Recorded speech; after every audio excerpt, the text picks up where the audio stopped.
Bab 251. Zakari mulai tidak sabar setelah menunggu lama. Dia langsung menghubungi staf web gelap dan bertanya apa yang sedang terjadi. Dia tidak ingin membiarkan kesempatan untuk melihat David lolos dari bawah hidungnya. Adapun mengapa dia harus melakukannya di ibu kota dan bukan ketika David berada di River City, dia ingin memberitahu orang lain bahwa dialah yang melakukannya sementara tidak dapat membuktikannya. Selama tidak ada bukti, tidak ada yang bisa melakukan apapun padanya.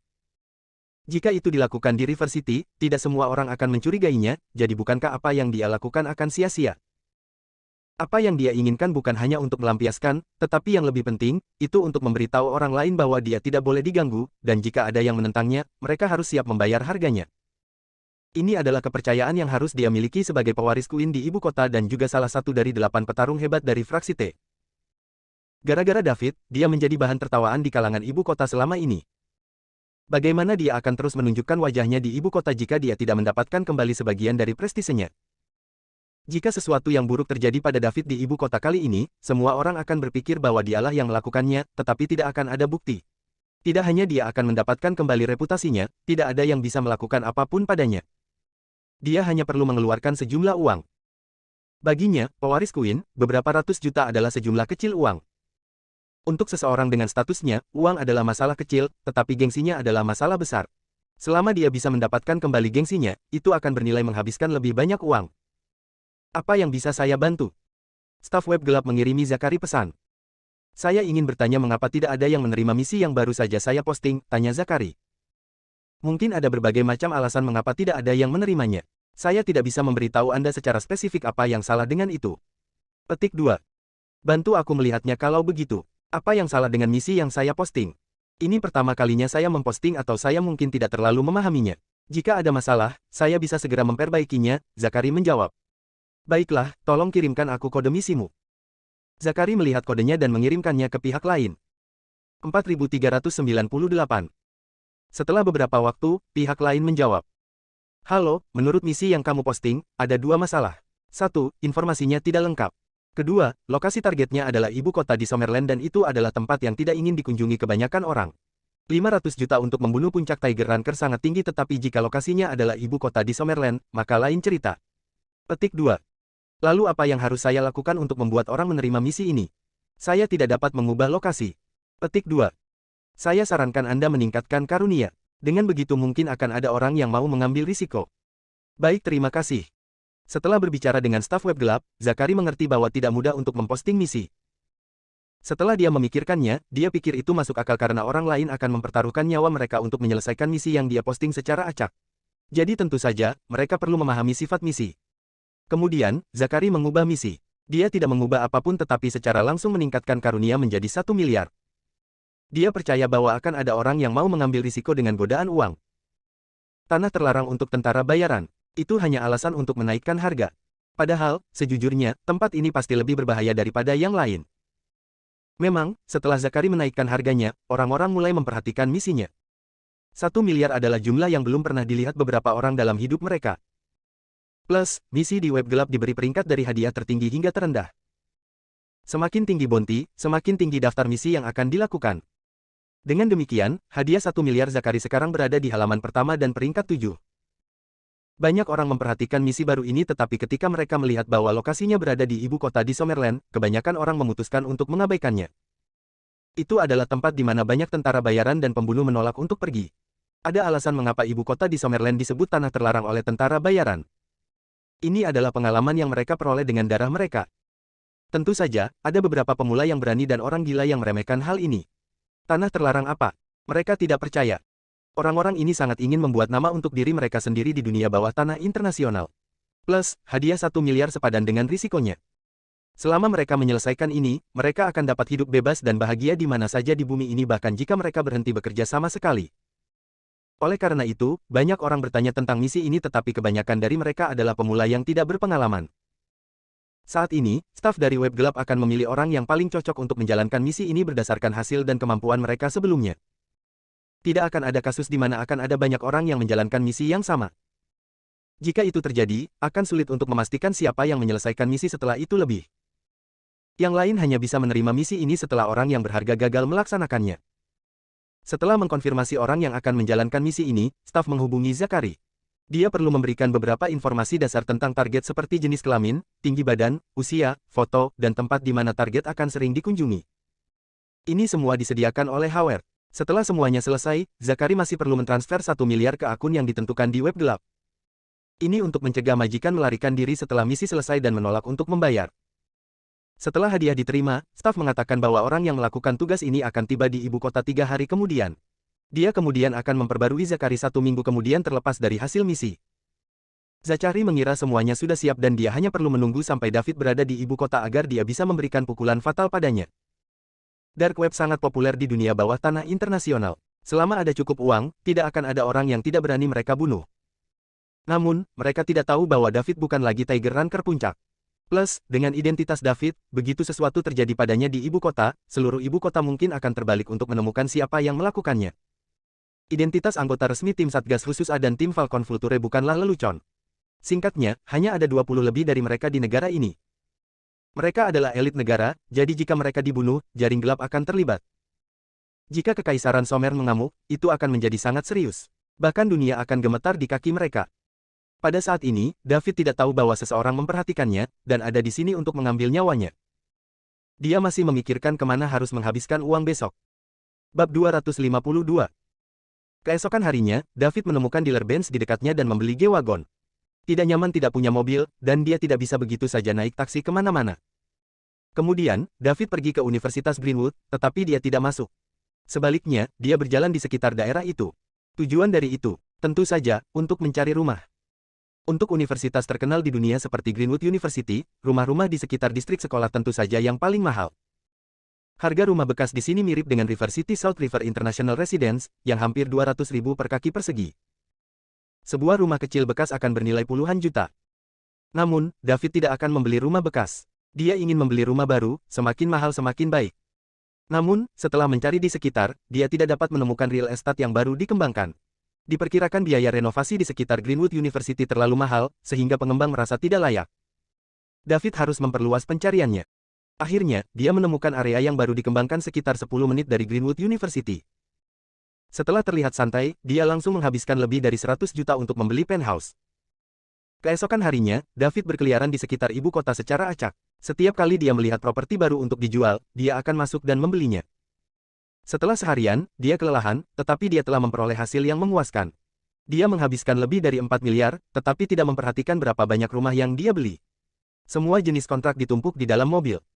Setelah dia mempelajari 8 tinju ekstremitas dengan menghabiskan banyak poin, dia hanya memiliki 28 poin yang tersisa. Pearl menghabiskan sejumlah uang di Springfield beberapa hari ini dan itu meningkat menjadi 52 poin. Menggabungkan dengan jumlah yang dia peroleh hari ini, sekarang ada total 99 poin. Mendapatkan 1000 poin masih jauh. Dia mencari di internet sebentar di malam hari dan menemukan bahwa properti paling mahal di ibu kota bukanlah real estate yang baru dikembangkan, melainkan rumah pekarangan. Selama 2 hari berikutnya, David berkeliaran di setiap sudut ibu kota. Namun, kali ini dia lebih pintar. Alih-alih berkeliaran tanpa tujuan sendirian, dia langsung menemukan beberapa agen real estate dan memberitahu mereka bahwa dia ingin berinvestasi di rumah halaman di ibu kota. Harga berapapun dapat diterima selama tersedia untuk dijual. Ketika agen real estate melihat klien yang begitu besar, mereka menggunakan semua koneksi mereka untuk membantu David menemukannya. Namun, rumah halaman adalah sumber daya yang langka di ibu kota. Semua orang tahu bahwa harganya pasti akan naik, jadi tidak banyak orang yang mau menjual. Setelah 2 hari, ia membeli total 12 rumah pekarangan, masing-masing bernilai ratusan juta hingga 1 miliar. Ada satu rumah halaman super besar yang konon merupakan bekas kediaman seorang pangeran, yang dibeli David seharga hampir 2 miliar. Dalam 3 hari, selain investasi Pearl di Springfield, poin mewah telah meningkat menjadi 298 poin. Pada tingkat ini, dia akan dapat meningkatkan kekuatan pikirannya dalam beberapa hari. David akan melanjutkan belanjanya, tetapi dia menerima telepon dari Oliver, rektor Universitas South River. Oliver bertanya apakah dia sudah tiba di ibu kota. Jika tidak, dia harus segera datang karena mereka sudah berada di Greenwood University selama 3 hari. Daud tidak punya pilihan. Dia mengesampingkan masalah pribadinya terlebih dahulu, tetapi masih mengatakan kepada agen real estate bahwa mereka harus menghubunginya jika ada rumah pekarangan yang dijual. Keesokan paginya, David tiba di Greenwood University. Ini juga pertama kalinya dia datang ke lembaga pendidikan terkenal di dunia. Berdiri di depan pintu masuk Universitas Greenwood sambil melihat nama besar universitas dan para siswa yang berjalan-jalan, David berpikir bahwa tempat ini layak disebut sebagai lembaga pendidikan terkenal di dunia. Pintu masuknya sendiri jauh lebih megah daripada yang ada di South River University. Bab 253. Namun, yang tidak diperhatikan David adalah ketika dia berdiri di depan pintu masuk Universitas Greenwood, ada sepasang mata yang menatapnya tidak jauh. Pria ini agak tinggi dan mengenakan topi baseball. Pada pandangan pertama, orang dapat mengatakan bahwa dia berasal dari luar negeri. Namun, di lembaga terkemuka dunia seperti Universitas Greenwood, banyak sekali mahasiswa asing, jadi tidak ada yang memperhatikannya. David ingin masuk Greenwood University dengan mahasiswa dari universitas ini, tetapi dia dihentikan oleh satpam karena dia tidak memiliki ide mahasiswa. Puan, saya datang dari Universitas South River untuk pertukaran akademik. Bisakah Anda membiarkan saya masuk? Kata David kepada satpam. Karena Anda dari Universitas South River, Anda harus meminta penanggung jawab universitas Anda untuk datang dan menjemput Anda, kata penjaga keamanan.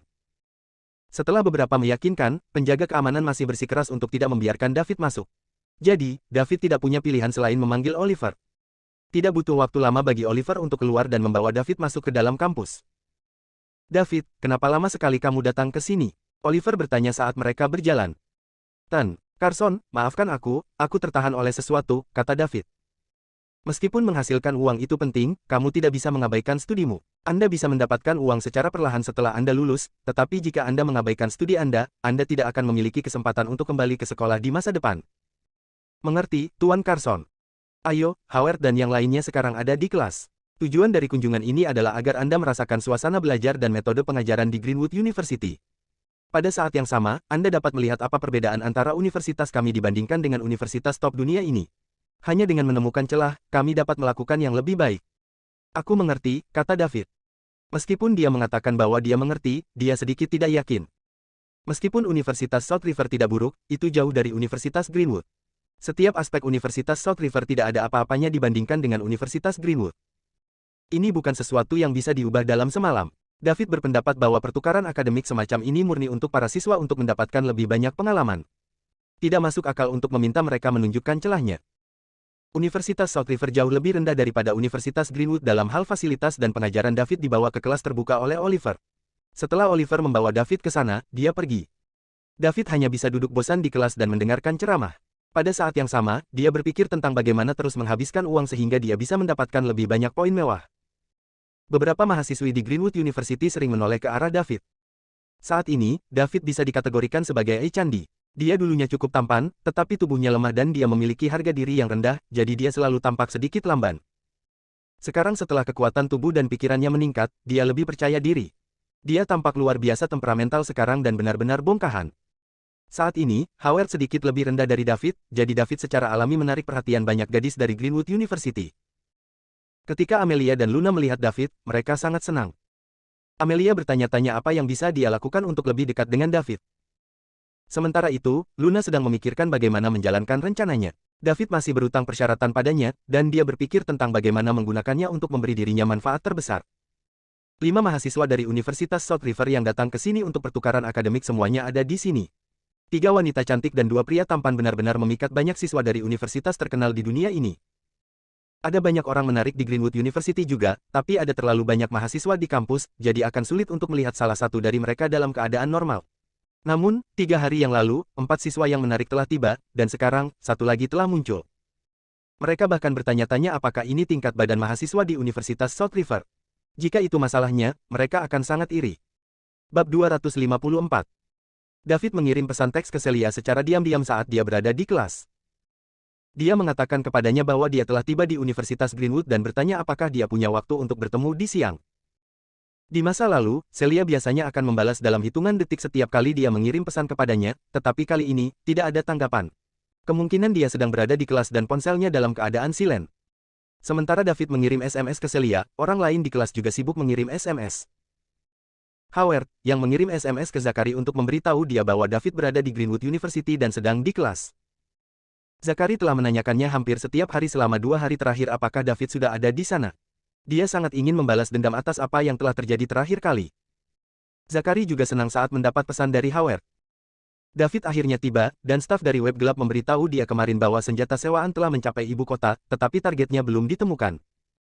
Zachary bertanya kepada Howard, hanya untuk mengetahui bahwa David belum tiba di Greenwood University, yang membuatnya cemas. Sekarang David ada di sini, dia seharusnya bisa mendapatkan hasil dalam 2 hari ke depan. Idenya adalah bahwa jika dia tidak bisa membunuh David, dia setidaknya harus melumpuhkan David dan sebaiknya membuatnya terbaring di tempat tidur selama sisa hidupnya. Jadi dia memberitahu staf dari web gelap bahwa selama David cacat parah, misi akan dianggap selesai.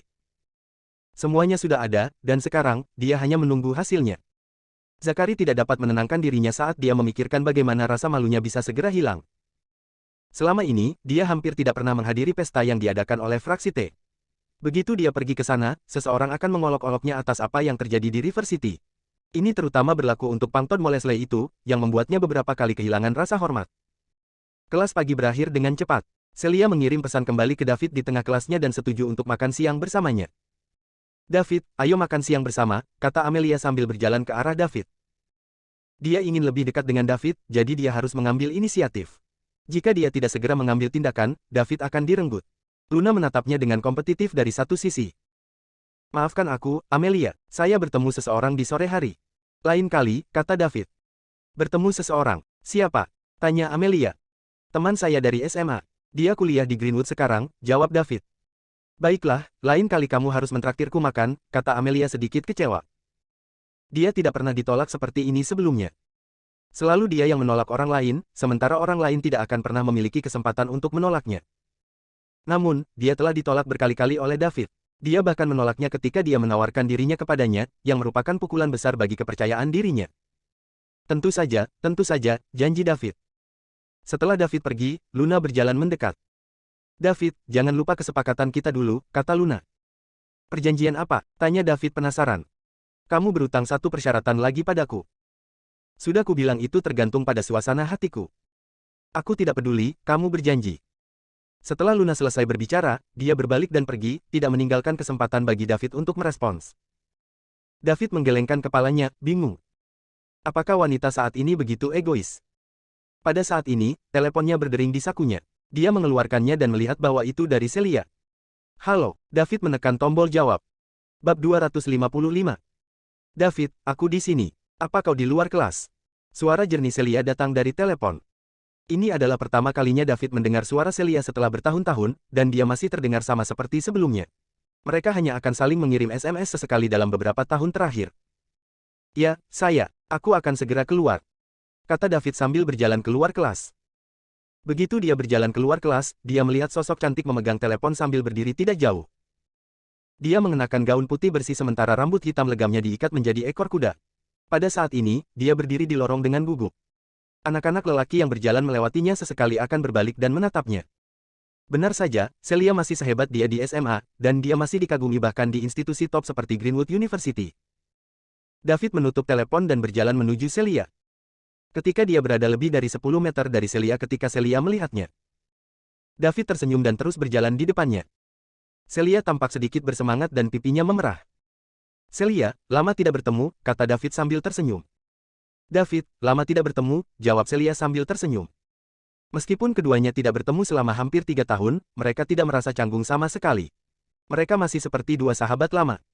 Ini terutama berlaku untuk Celia. David telah muncul dalam mimpinya berkali-kali dalam 3 tahun terakhir. Pada saat ini, David berdiri di depannya dalam keadaan hidup dan sehat, yang membuatnya sedikit bersemangat. Dia telah kehilangan David karena kepengecutannya saat itu. Kali ini, demi kebahagiaannya, dia memutuskan untuk mengambil langkah pertama. Dia harus mendapatkan pria yang telah memberinya kesempatan kedua dalam hidup. Ketika David memandang Celia di depannya, dia mengingat sore itu beberapa tahun yang lalu. Dia mempertaruhkan nyawanya untuk menariknya kembali dari malaikat maut untuk menyelamatkannya. Setelah itu, dia tahu Celia akan selalu menatapnya sambil tenggelam dalam pikirannya sendiri. Dia tahu apa artinya ini, tetapi dia memilih untuk menghindarinya. Karena masa kecilnya, dia memiliki harga diri yang sangat rendah. Dia takut menghadapi ini dan meskipun dia tahu Celia naksir padanya, dia tidak berani bergerak. Celia terlalu sempurna, begitu sempurna sehingga dia pernah merasa dirinya kotor saat berdiri di sampingnya. Karena itu, dia tidak berani memikirkan Celia, terus-menerus khawatir dia tidak akan bisa menahan diri. Kemudian, dia memilih Sarah. Paling tidak, dia merasa Sarah tidak jauh berbeda dengannya. Dia bisa tinggal bersamanya sampai akhir, dan mereka akan menikah dan memiliki anak. Namun, setelah dia berkencan dengan Sarah, dia menjadi setia padanya. Dia bahkan mendengarkan Sarah ketika dia memintanya untuk menjauh dari Celia. Namun, dia tidak mengharapkan ini terjadi. Dia berpikir bahwa perasaannya terhadap Celia akan memudar seiring waktu. Namun, pada saat ini, dia masih bisa merasakan cinta Celia untuknya di matanya. Itu masih sama seperti bertahun-tahun yang lalu dan tidak pernah berubah. Sebaliknya, ada lebih banyak cinta di matanya sekarang. Sejujurnya, sebagai seorang pria, David tersentuh pada saat ini. Sungguh hal yang langka memiliki gadis sempurna seperti Celia yang menyimpan perasaan yang dia miliki untuknya begitu lama dan tidak pernah berubah. Sarah tak bisa menolak godaan meski berada di kampus yang sama dengannya. Pada akhirnya, dia memilih untuk putus dengannya.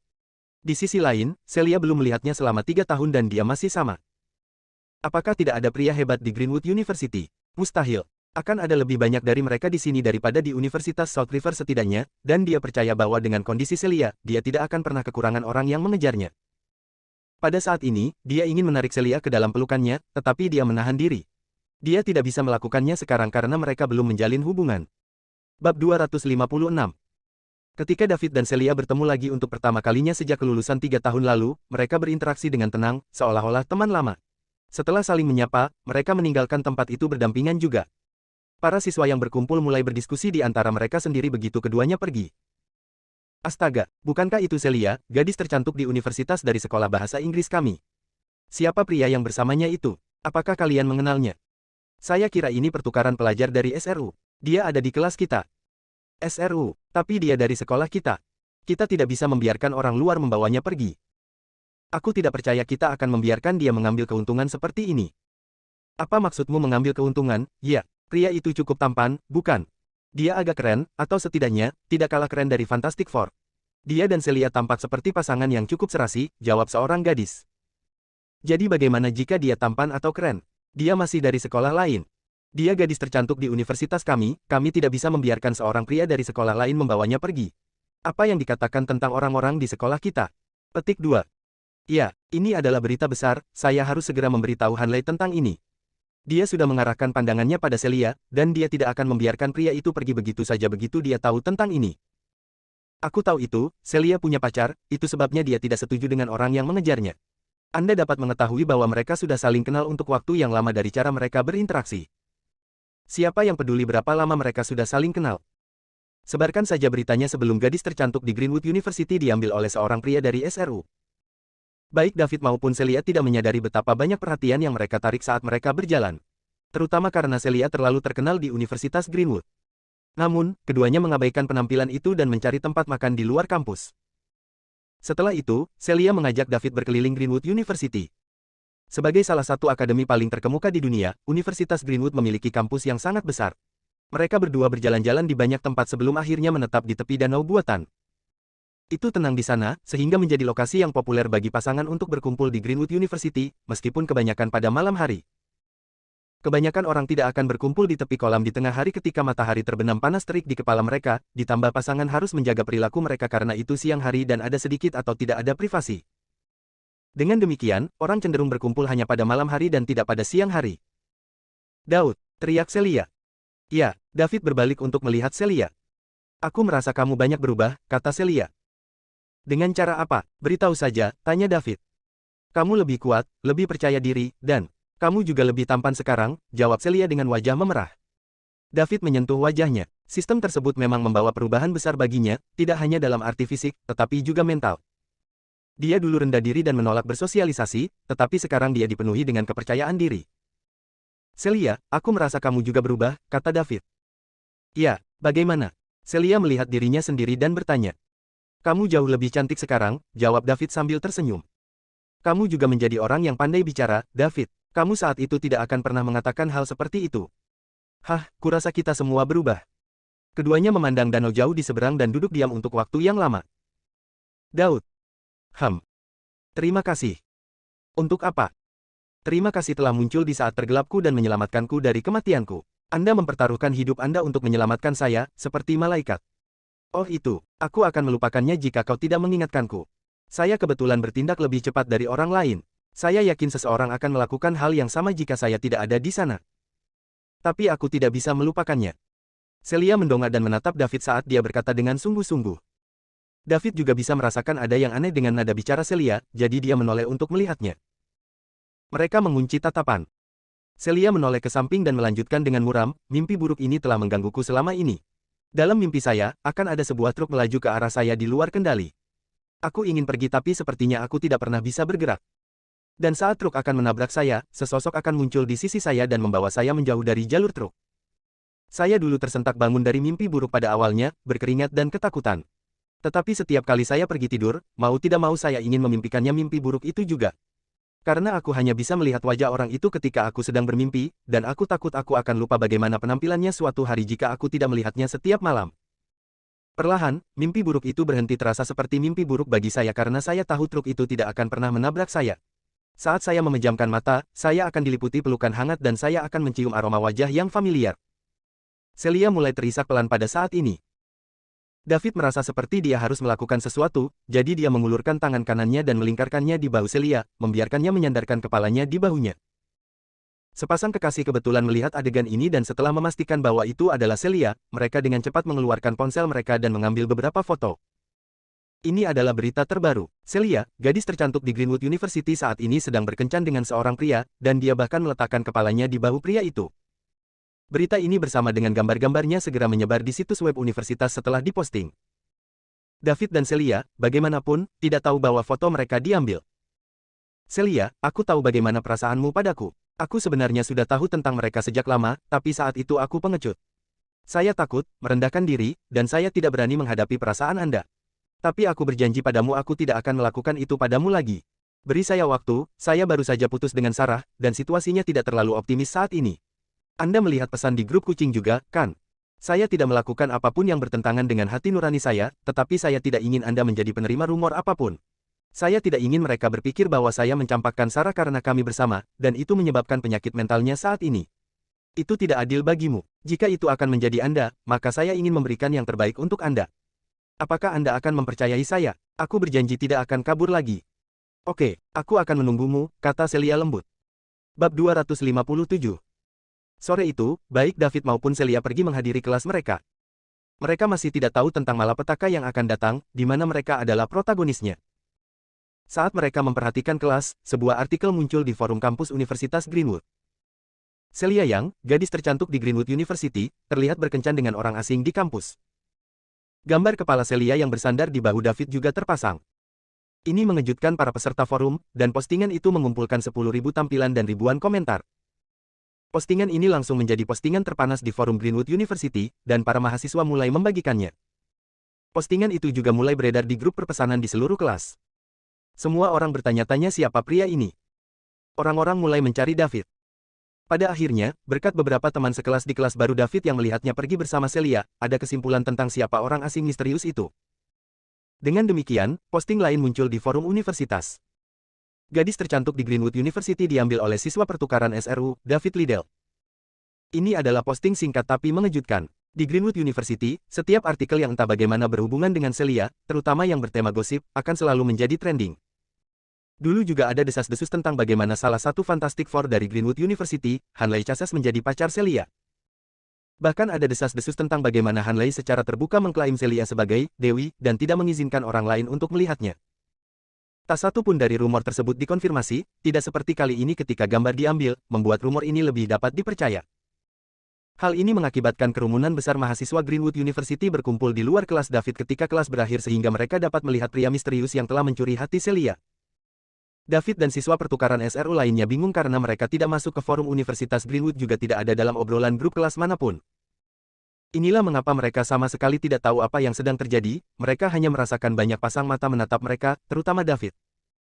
Kehebohan David yang tiba-tiba memiliki efek eksternal yang meningkatkan perhatian terhadap Amelia, Ava, dan Luna. Kerumunan besar menyadari bahwa 3 wanita dari SRU juga sangat cantik, dan memahami pepatah tentang keindahan di South River sejak awal. Banyak laki-laki menatap Amelia dan 2 wanita cantik lainnya, yang berarti Howard mendapat perhatian paling sedikit di antara 5 siswa pertukaran. Banyak teman sekelas Celia juga bertanya kepadanya apa kebenaran di balik semua itu, tetapi dia tidak menjelaskan dirinya sendiri atau mengakui apapun. Dia ingin mengakui tebakan mereka, tetapi David belum mengkonfirmasi hubungan mereka dan dia ingin dia menunggu. Namun, faktanya tetap bahwa dia tidak langsung menyangkal apapun. Dengan demikian, lebih banyak rumor mulai menyebar di kampus. Bukan karena itu mempengaruhi David. Setelah kelas berakhir, dia tidak berkeliaran dan langsung meninggalkan kampus. Dia harus terus mendapatkan poin mewah, dan tidak punya waktu untuk disia-siakan. Begitu dia meninggalkan pintu universitas, dia pergi ke tempat parkirnya dan pergi. Bab 258.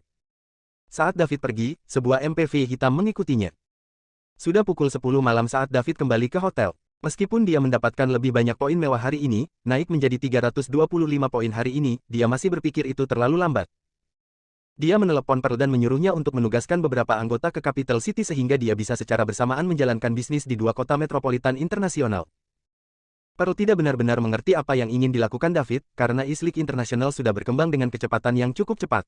Mereka telah menginvestasikan lebih dari 100 miliar dalam waktu sekitar 1 bulan dan telah menjadi mitra yang banyak dicari untuk opsi investasi. Belum lagi investasi-investasi tersebut telah melewati pemeriksaan yang ketat dan sebagian besar menjanjikan keuntungan besar di masa depan. Namun, David tampak agak tidak senang karena dia terus mendesaknya untuk menghabiskan lebih banyak uang untuk investasi. Ini sangat membingungkannya, dan dia bertanya-tanya berapa banyak uang yang dimiliki atasan mudanya ini. Bukannya kebingungannya akan menghalangi pekerjaannya. Jika atasannya meminta karyawan untuk dipindahkan ke ibu kota, maka itulah yang akan dia lakukan. Beberapa karyawan senior segera dikirim dan akan tiba di ibu kota keesokan harinya untuk mengikuti instruksi David. Keesokan harinya, David memanggil Oliver untuk pergi.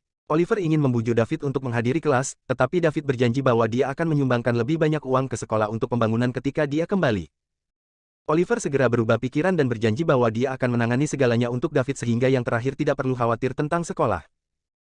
Seperti yang dia pikirkan, uang adalah segalanya. Tidak ada yang tidak bisa dilakukan oleh uang, dan jika ada hal seperti itu, tawarkan saja lebih banyak uang. Di pagi hari, David bertemu dengan orang-orang yang dikirim Pearl. Itu adalah tim yang terdiri dari hampir 50 karyawan. David segera membawa mereka ke dealer Benz dan membelikan mereka masing-masing sebuah MPV untuk membuat perjalanan mereka lebih nyaman. Kemudian, dia membawa tim ke Starry Night Hotel dan menyerahkan kontrak dan material dari mobilnya mengenai rumah mahal yang dia beli baru-baru ini. Setelah ini, dia meminta mereka mentransfer kepemilikan rumah-rumah itu atas nama perusahaan. Tim 50 karyawan memasuki lobi Starry Night Hotel bersama David. "Halo, Tuan Liddell, ada yang bisa saya bantu?" tanya manajer lobi Starry Night Hotel yang tinggi, muda, dan cantik. David adalah seorang tamu yang check-in ke suite mewah yang megah. Orang-orang seperti dia biasanya orang kaya dan berkuasa, jadi mereka harus melakukan yang terbaik untuk melayaninya. "Ada berapa kamar di lantaiku?" tanya David. "Tan, Liddell, Anda saat ini tinggal di suite mewah kelas atas. Ada total 88 kamar di lantai Anda," jawab manajer cantik Lucille. David berbalik dan menatap karyawannya untuk bertanya, "Apakah kalian keberatan berbagi kamar dalam kelompok 2 orang? Suite cukup besar." "Tan, Liddell, kamar biasa saja sudah cukup, tidak perlu kamar mahal seperti itu." "Ya, Tuan Liddell, kita tidak perlu tinggal di tempat yang begitu mahal. Ruang acak cukup bagus," kata pemimpin tim kecil ini. Mereka semua adalah karyawan senior yang memiliki pemahaman tertentu tentang atasan mereka yang murah hati ini. Mereka tidak terkejut dengan sarannya, tetapi mereka tetap menolaknya karena sopan santun.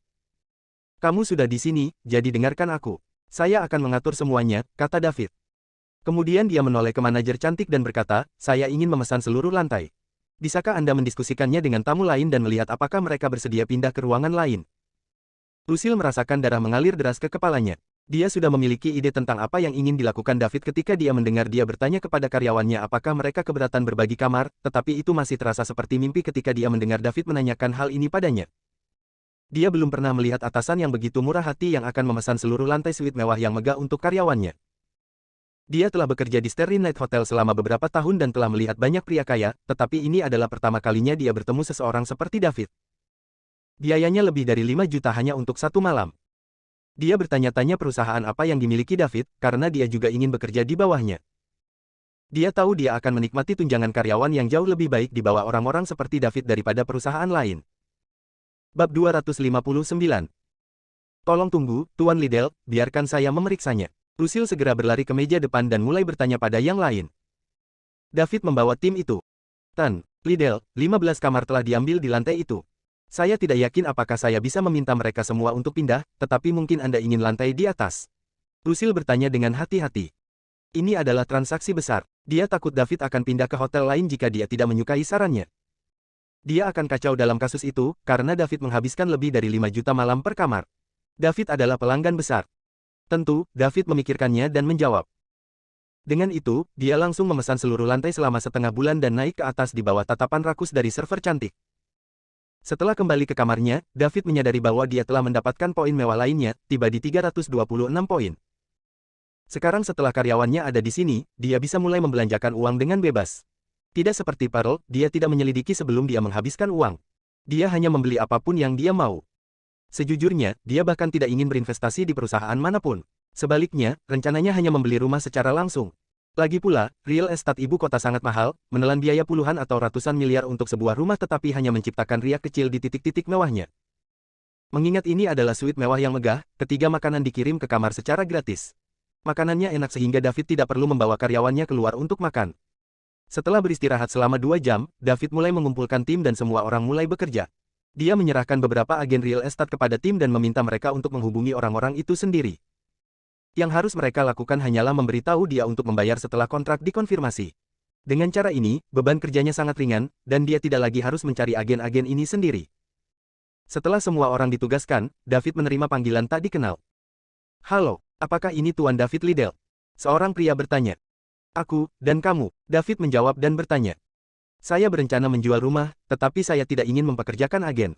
Saya ingin berbicara dengan Anda secara langsung tentang harga karena agen real estate terlalu tidak dapat diandalkan dan mahal," jawab pria itu. "Rumah apa yang kamu jual? Dan untuk berapa?" David bertanya lagi. Dia tidak terlalu waspada tentang hal ini, karena dia telah membeli beberapa rumah akhir-akhir ini dan telah meninggalkan nomornya pada beberapa agen real estate. Karena ini, tidak ada yang aneh dengan penjual yang mendapatkan nomornya. Selama rumah itu tidak terlalu murah, dia akan mempertimbangkannya. "Ini adalah halaman rumah yang ditinggalkan nenek moyang saya untuk saya. Mereka dulunya adalah pejabat pengadilan dan bangsawan pada masa itu, jadi furnitur dan strukturnya dibuat dengan kayu eboni bermutu tinggi. Tidak ada yang dicetak meskipun sudah bertahun-tahun, jadi saya pasti menjualnya dengan harga tinggi. Orang biasa tidak mampu membeli rumah seperti ini, dan saya hanya menghubungi Anda karena saya mendengar bahwa Anda telah menghabiskan banyak uang untuk membeli rumah halaman akhir-akhir ini. Tentu, saya bebas sekarang, bisakah Anda menunjukkan rumahnya kepada saya?" David memikirkannya dan menjawab.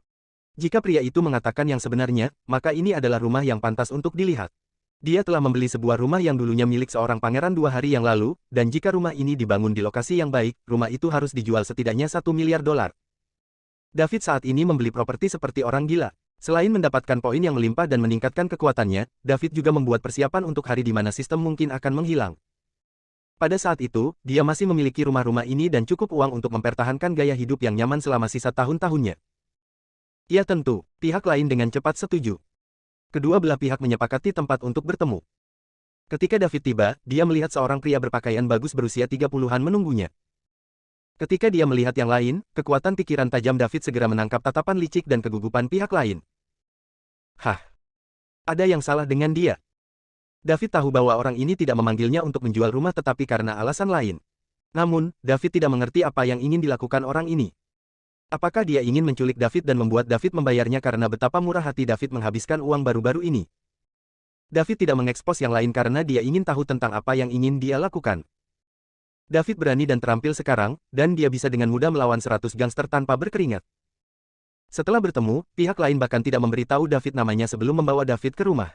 Pria lain berjanji bahwa itu akan menjadi jarak yang pendek dan tidak perlu menyetir. Jelas ada sesuatu yang salah. Seperti yang diharapkan David, pria itu membawanya ke tempat yang sepi dan berhenti di sebuah gang sempit. David bertanya-tanya apakah disinilah mereka akan mengancamnya untuk memberikan uangnya kepada mereka. David mulai merasakan sekelilingnya. Hah? Tidak ada orang lain. Bagaimana itu bisa terjadi? David mengharapkan setidaknya beberapa lusin pria, bukan hanya satu. Tidak peduli bagaimana David meneliti yang lain, pria yang menghadap ke arahnya tidak terlihat seperti master yang kuat. Cukup, katakan saja apa yang terjadi. Saya tidak punya waktu untuk disia-siakan dengan Anda di sini. Jelaskan dirimu sebelum aku membuatmu, kata David, berdiri di belakang yang lain. Yang lain bahkan tidak menanggapi, memilih untuk berlari ke depan dan menghilang di sudut gedung. David terkekeh, dia lebih cepat dari juara lari global. Tepat ketika dia akan berlari, dia merasakan embusan angin dingin memasuki pikirannya saat rambutnya berdiri. David tahu perasaan ini, dia pernah merasakannya ketika dia menyelamatkan Celia dari truk bertahun-tahun yang lalu. Ini adalah perasaan yang hanya muncul ketika dia akan mati. Kekuatan pikirannya jauh lebih lemah saat itu, jadi perasaan ini tidak terlalu kuat, tetapi sekarang kekuatan pikirannya telah tumbuh beberapa kali lebih kuat dari sebelumnya, angin dingin ini membuatnya kedinginan sampai ke tulang-tulangnya. Jika dia ragu-ragu sebentar lagi, David akan mati. Tanpa berpikir panjang, David melompat dan melompat 2 hingga 3 meter ke samping. Bang! Setelah dia melompat, sebelum dia mendarat, ledakan besar terdengar di samping telinganya. Tanah tempat dia berdiri beberapa saat yang lalu sekarang ditinggalkan dengan lubang seukuran kepalan tangan. David berbalik untuk melihat situasi di belakangnya dan menyipitkan matanya. Sebuah senapan sniper. Yang juga sangat kuat. Jika pelurunya mampu meninggalkan lubang sebesar kepalan tangan di lantai beton setebal 10 cm, peluru itu akan mampu meledakkan setengah tubuh menjadi berkeping-keping jika mengenai seseorang. Sebagai master di Dragon Rank, David mulai berkeringat dingin. Ini bukan untuk tebusan, ini pembunuhan. Setelah mendarat, David tidak membuang waktu sedetik pun sebelum melompat ke arah lain. Seperti yang dia duga, ada kawah lain di mana dia berdiri. Setelah mendarat kali ini, David juga tidak berkeliaran dan mulai berlari ke arah orang yang menembaknya. Dengan kekuatan David saat ini, mustahil untuk menembaknya dengan peluru saat dia berlari. Satu-satunya kesempatan pelaku adalah melepaskan tembakan saat dia berdiri diam. Ketika David berlari dengan kecepatan penuh, orang biasa akan melihat bayangan dari sudut mata mereka. Bab 260. Sekitar 800 meter dari David, di sebuah bangunan terbengkalai yang tingginya kurang dari 20 lantai, seorang asing yang tinggi memperhatikan saat David berlari ke arahnya. Pria ini, Tucker, menyimpan kembali senapan sniper di tangannya ke dalam kotaknya dan mulai bergumam marah pada dirinya sendiri. Dia sama sekali tidak menyangka akan meleset dari sasarannya, apalagi ketika dia tidak pernah melewatkan satu tembakan pun sebelumnya. Dia telah gagal. Dia adalah pembunuh ke-48 teratas di web gelap. Kemampuan tempurnya mungkin bukan yang terkuat, tapi dia pasti 10 besar di antara penembak jitu dan pandai menyamar. Sejauh yang dia ketahui, tidak ada orang yang cukup kuat untuk tetap tidak terluka ketika dia menembak mereka. Tidak masalah apakah targetnya adalah master di peringkat harimau atau peringkat naga, mereka masih akan mati ketika ditembak. Karena itu, dia menerima misi ini dengan sangat arogan. Banyak orang tidak berani menerima misi di ibu kota Summerland, tetapi dia tidak takut. Yang harus dia lakukan hanyalah menembak targetnya dan kemudian menyamar, dan tidak ada yang lebih bijaksana. Dia tidak seperti pembunuh lainnya, dia tidak membunuh targetnya dengan memukuli mereka. Dia hanya membutuhkan tempat yang bagus dan untuk memikat targetnya agar berdiri tepat di tempat dia akan menembak. Sejauh yang dia ketahui, 1 miliar lebih dari cukup untuk membunuh seorang ranker harimau puncak. Karena ini, dia sangat terkejut dia gagal. Setelah dengan cepat meletakkan senapan snipernya, dia melemparkan koper itu ke punggungnya dan berbalik untuk pergi. Tucker bergerak cepat, dan dengan 3-4 langkah, dia telah menuruni tangga. David mungkin tidak tahu di mana posisi tepat lawannya, tetapi dari lintasan peluru, dia bisa mengukur arah umum di mana penembak jitu itu berada. Ini karena penembak jitu cenderung memilih titik tertinggi di daerah tersebut. Mengenai bagaimana David tahu tentang ini, ya, dia mungkin bukan penembak jitu tetapi dia telah melihat penembak jitu di acara televisi. David tiba di lantai pertama gedung yang ditinggalkan. Beberapa ratus meter bukan masalah besar baginya sekarang mengingat kemampuannya saat ini. Hanya saja di kawasan tersebut banyak rumah yang bobrok dan jalan yang tidak rata, sehingga butuh waktu dia lebih lama dari yang diperlukan untuk sampai ke sana. Tepat ketika David tiba di lantai paling bawah, dia melihat seorang pria jangkung dengan topi baseball berjalan cepat keluar dari gedung dengan kotak persegi panjang di punggungnya. Sialan. Daud sangat marah. Dia tidak perlu bertanya untuk mengetahui bahwa ini adalah orang yang telah menembaknya. Karena orang ini ingin membunuhnya, David tidak menunggu beberapa saat lagi sebelum dia pergi untuk menghajar pria itu. Berdebar. Dengan kekuatan dan kekuatan pikirannya yang berkembang secara maksimal, aura tekanan yang berat mengalir keluar. David bergegas menuju pria yang masih berada di pintu keluar tangga. Tanpa menahan diri, dia mendaratkan skill spesial dari Eight Extremities Fist. Eight Extremity Fist, Metal Mountain Soft. Tucker bergumam marah pada dirinya sendiri saat dia lari menuruni tangga. Tepat ketika dia tiba di sudut pintu keluar tangga di lantai dasar, dia melihat targetnya muncul di depan matanya. Tucker tercengang dan dia dengan cepat berbalik untuk berlari menaiki tangga lagi. Dia tidak bisa menang dalam pertempuran jarak dekat melawan master peringkat harimau, jadi satu-satunya pilihannya adalah menciptakan jarak dan menembak targetnya. Dia memiliki lebih dari sekedar senapan sniper di tangannya. Namun, saat dia hendak berbalik dan pergi, dia merasakan tekanan mencekik merayapi dirinya. Apa? Sebelum Tucker sempat bereaksi, David sudah muncul di hadapannya. Bang! Tucker merasakan kekuatan besar menghantam dirinya sendiri. Puff! Seteguk darah menyembur keluar dari tunggangan Tucker sementara organ-organ dalamnya terasa seperti telah dihancurkan. Rasa sakit itu hampir membuatnya pingsan saat tubuhnya terbang mundur. David mendorong Tucker dengan tubuhnya tetapi tidak menarik kembali kekuatan yang digunakan, jadi Tucker menghantam dinding di belakangnya lagi. Kali ini, ada juga suara, bang, yang keras. Bab 261. Sebuah lubang besar yang dalamnya lebih dari 10 cm muncul di dinding beton. Orang tidak bisa membayangkan berapa banyak kekuatan yang David berikan untuk pukulan ini. Tucker segera merasakan tulang punggungnya hancur karena benturan. Puff. Seteguk darah lainnya dimuntahkan. Keduanya menerobos dinding dan jatuh ke lantai di sisi lain. Perbedaan utama di antara mereka adalah bahwa Tucker dibiarkan tergeletak di lantai dengan napas terengah-engah dan diambang kematian sementara David berdiri tegak di tanah. Tucker ingin bangun tetapi hanya bisa menggerakkan kepalanya, tubuhnya tidak mampu mengerahkan kekuatan apapun. Perlahan, Tuker telah menghabiskan seluruh energinya dan kegelapan tak berujung menyelimutinya. David berjalan mendekati Tuker dan mencoba merasakan denyut nadinya. Cek, dia sudah mati. Yesus, mengapa kamu begitu lemah? Aku bahkan belum menanyakan siapa yang mengirimmu untuk membunuhku. Meskipun ini adalah pembunuhan pertamanya, David agak tidak terpengaruh olehnya. Dia tahu bahwa jika dia tidak membunuh, dia sendiri yang akan terbunuh. Melihat wajah pembunuh ini, David menyadari bahwa orang ini adalah orang asing. Falcon bertanggung jawab atas hal-hal mengenai orang asing yang menyebabkan masalah di negara ini, jadi David langsung memanggil Kapten Tim Vulture, Lucas. Dia memberitahu Lucas bahwa orang asing datang untuk membunuhnya dan menggunakan senjata yang sangat kuat untuk melakukannya. Kemudian dia mengirim alamatnya ke Lucas. Lucas menyuruh David untuk tetap di tempatnya karena dia akan pergi dengan cepat. Setelah sekitar 20 menit, David melihat sebuah helikopter militer terbang ke arahnya sebelum berhenti di atap gedung yang ditinggalkan. Segera, Lucas dan beberapa orang lainnya tiba di hadapan David. "Pak," teriak David. "Apa yang terjadi?" Lucas bertanya. David melanjutkan untuk memberitahu Lucas apa yang terjadi. "Cari tahu siapa dia." Lucas memberitahu seorang anggota tim wanita yang datang bersamanya. "Iya, Pak." 3 anggota tim wanita tiba di depan Tuker dan mengeluarkan sebotol larutan kimia dan menuangkannya ke wajah Tuker sebelum membersihkan wajahnya dengan air jernih. Selanjutnya, mereka mengeluarkan pemindai dan memindai wajah Tuker sebelum menghubungkan pemindai ke laptop. Setelah beberapa saat, seorang pemimpin tim wanita melaporkan, "Kami menemukannya, Pak. Nama pria ini adalah Tuker, pembunuh ke-48 teratas di web gelap. Dia cukup terkenal di kalangan pembunuh karena meskipun hanya memiliki kekuatan seorang Tiger Ranker pemula, dia sangat ahli dengan segala jenis senjata api." "Siapa yang kamu sakiti? Agar orang ini mempekerjakan seseorang dari web gelap untuk membunuhmu, mereka pasti punya banyak uang," kata Lucas kepada David. Pikiran pertama David adalah Morris dan Gunther karena mereka masih hidup tetapi hilang. Sejauh yang dia ketahui, hanya keduanya yang memiliki perseteruan darah dengannya. "Bagaimana aku bisa tahu? Saya hanya seorang mahasiswa, siapa yang bisa saya sakiti?" David berkata dengan putus asa. "Baiklah, simpan untuk dirimu sendiri, kalau begitu, lebih berhati-hatilah mulai sekarang. Kami tidak pernah tahu karena seseorang mungkin mengirim lebih banyak pembunuh untuk mengejar Anda lagi. Bawa saya ke tempat Anda bertarung dan beri saya detailnya." Petik 2.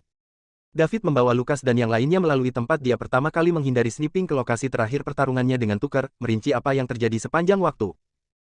Lucas dan yang lainnya bergidik ketika mereka melihat 2 peti seukuran kepalan tangan di lantai beton. Mereka sudah bisa membayangkan kerusakan yang bisa ditimbulkan oleh senapan sniper seperti itu jika mengenai seseorang. Kemudian ketika David membawa mereka ke tempat dia membunuh Tuker, Lucas tidak bisa tidak memuji kekuatan David secara internal. Ada lubang besar di dinding beton. Detail yang paling penting adalah usia muda David. David memiliki banyak potensi. Anggota tim wanita lainnya memandang David dengan kekaguman dan rasa hormat juga. Mereka kagum mengetahui bahwa pemuda seperti itu memiliki kekuatan yang luar biasa. Bab 262. David pergi, meninggalkan Lucas dan yang lainnya untuk menghadapi akibatnya karena mereka lebih berpengalaman dengan hal-hal seperti ini. Lucas memberitahu David bahwa anggota tim wanita itu berasal dari tim Spider, tim yang bertanggung jawab atas jaringan intelijen Falcon. Dia juga mengatakan kepada David untuk hanya menghubungi mereka jika ada informasi tambahan yang dia butuhkan dan bahwa para wanita ini akan memberitahu David jika mereka menemukan petunjuk baru. Dengan itu, mereka bertukar kontak. David memang melihat motif laba-laba di lengan mereka. Seragamnya seharusnya memiliki motif burung nasar juga, tapi dia tidak pernah memakainya sejak menerima seragam itu.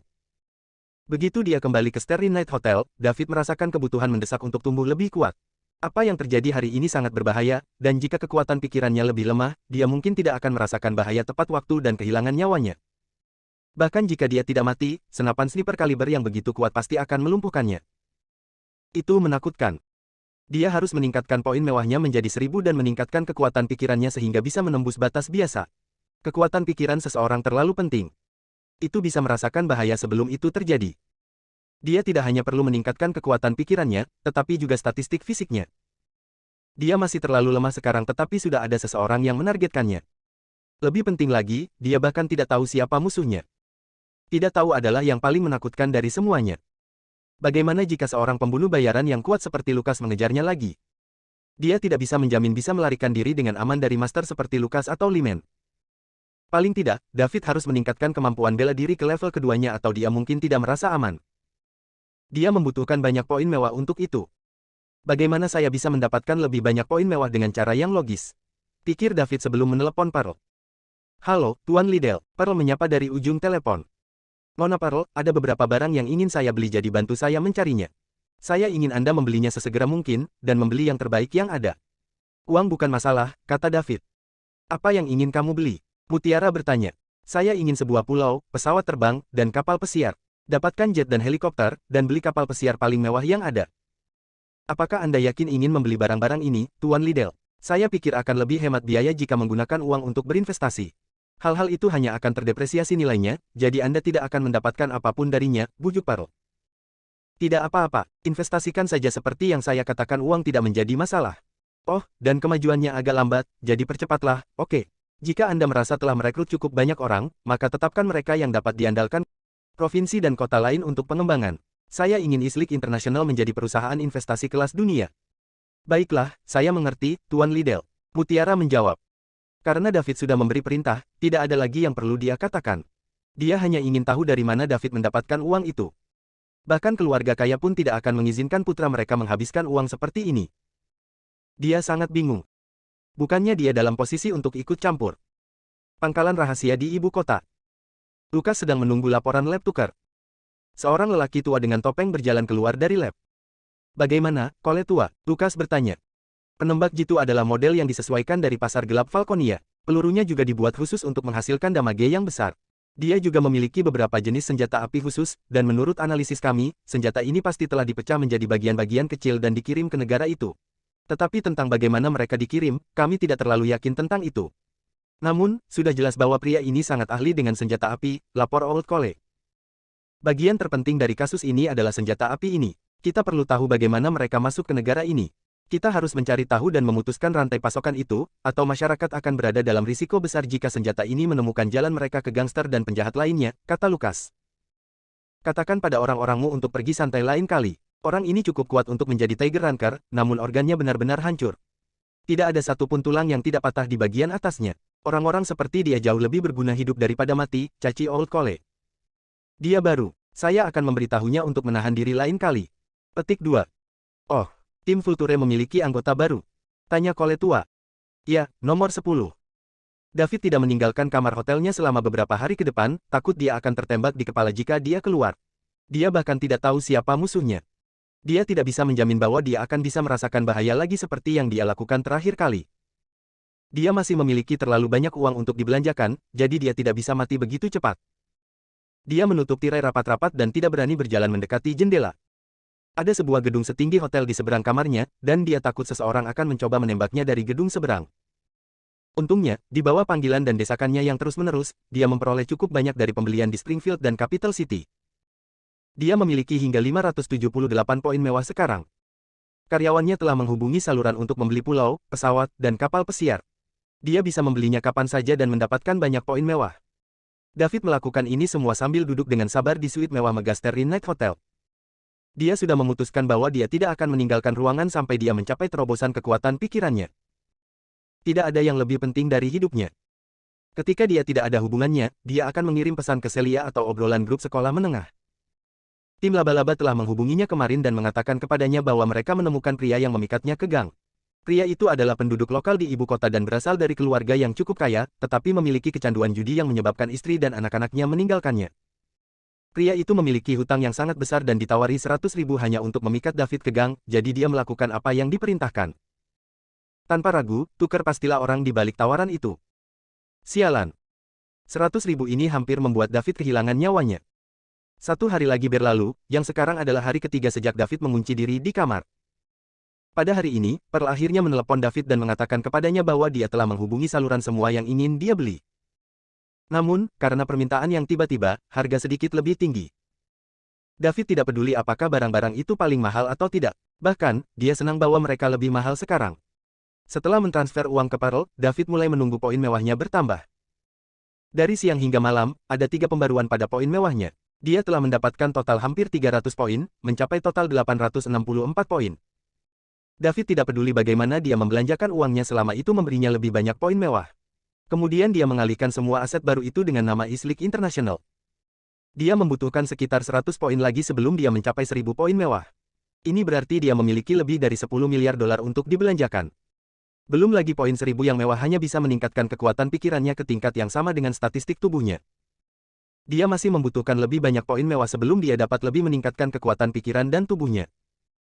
Oleh karena itu, David secara mental menyapu orang-orang yang dikenalnya dan mencoba menemukan seseorang yang dapat membantunya mendapatkan lebih banyak poin dalam waktu singkat. Bab 263. David langsung memikirkan seseorang. Andy Lewis. Pria itu baru saja menghabiskan sekitar 10 miliar untuk sebuah tambang di Safariland, di mana dia saat ini memiliki 25% saham. David berpikir bahwa jika dia bisa mendapatkan Andy untuk membantunya membeli dua tambang, maka dia harus bisa menghabiskan 20 atau 30 miliar dolar lagi dan mendapatkan lebih banyak poin mewah. Jadi itulah yang dia lakukan. David segera menelepon Andy. Dia merasa sangat tidak nyaman karena dia tidak bisa meninggalkan kamarnya dan menolak untuk melakukannya sampai dia mencapai terobosan dalam kekuatan pikirannya. "Hei, Daud, dan di sini saya pikir Anda tidak peduli dengan bagian Anda," kata Andy melalui telepon. Andy sibuk dengan tambang di Safariland akhir-akhir ini, jadi dia tidak mengetahui aktivitas David di dalam negeri. Dia juga tidak tahu bahwa David telah menjadi anggota inti SCC. "Andy, saya menelepon karena saya tidak peduli dengan bagian saya sebenarnya ingin meminta bantuan Anda," kata David lugas. "Apa yang bisa saya bantu, David? Kamu punya kontak di Safariland, kan? Saya berpikir mungkin saya bisa membeli 2 ranjau untuk bersenang-senang." "Oh, Anda ingin membeli tambang juga, David? Apakah Anda memikirkan tambang berlian atau tambang emas?" tanya Andy. "Apapun berhasil. Saya mendapat uang tambahan akhir-akhir ini dan saya tidak tahu apa yang harus saya lakukan dengan mereka, jadi saya pikir saya akan membeli 2 tambang untuk bersenang-senang. Jika itu masalahnya, aku mungkin punya rekomendasi bagus untukmu." Seseorang menemukan tambang berlian di tempat yang tidak terlalu jauh dari tambang. Mereka berhasil menambang berlian tingkat sangat tinggi seukuran ibu jari senilai puluhan juta. Namun, pemiliknya bukan orang lokal dan ingin menjual tambang itu ke Summerland. Satu-satunya hal adalah karena ini adalah tambang yang baru ditemukan, tidak ada yang benar-benar tahu bagaimana situasi di dalamnya, jadi itu cukup berisiko. "Ya, tidak apa-apa, saya tidak takut risiko, bantu saya menghubungi penanggung jawab secepat mungkin, sebaiknya," kata David mendesak. Semuanya berjalan seperti yang dia harapkan, dan dia tidak peduli dengan risikonya.